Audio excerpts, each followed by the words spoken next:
Right now, cities across the area gearing up for Juneteenth.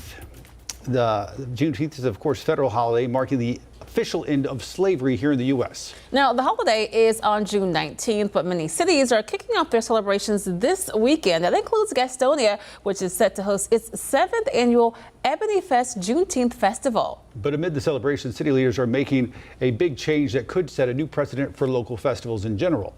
WCNC Charlotte's Destiny Richards now live this morning. Destiny, this decision could impact how future community events are paid for.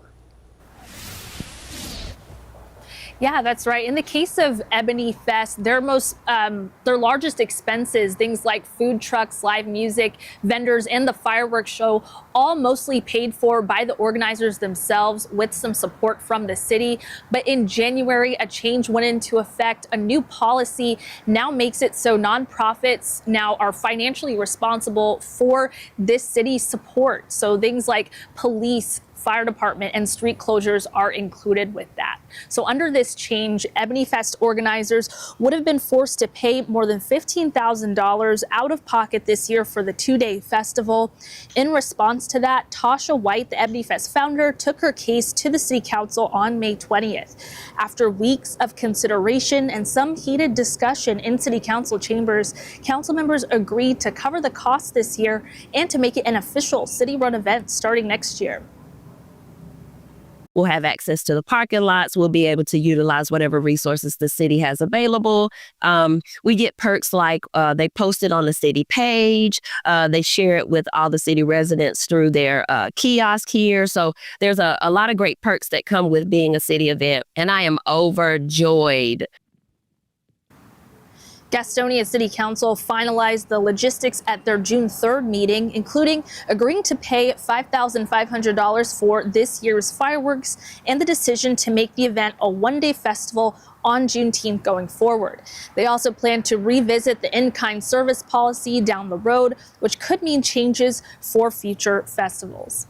Now, the EbonyFest Juneteenth Festival, now a city-run event, is for 2 days at the Rotary Centennial Pavilion in downtown Gastonia.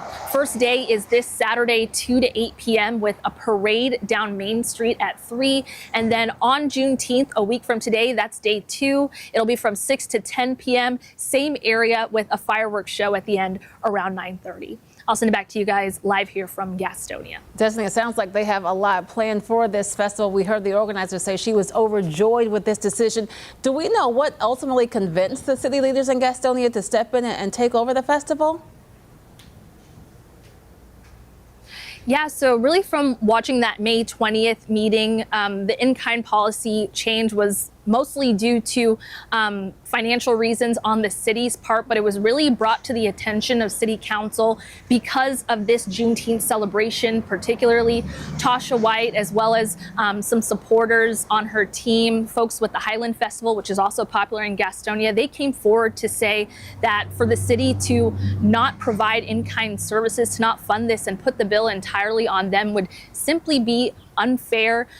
They said that it should be treated like a 4th of July celebration as well, if that takes place in the city, just like a 4th of July event. And so it was also City Council member Cheryl Littlejohn. She was a big champion of this as well. She intervened in the middle of the public comment saying that the city needed to make this right. So she was very passionate about making this an equitable thing to fund this event.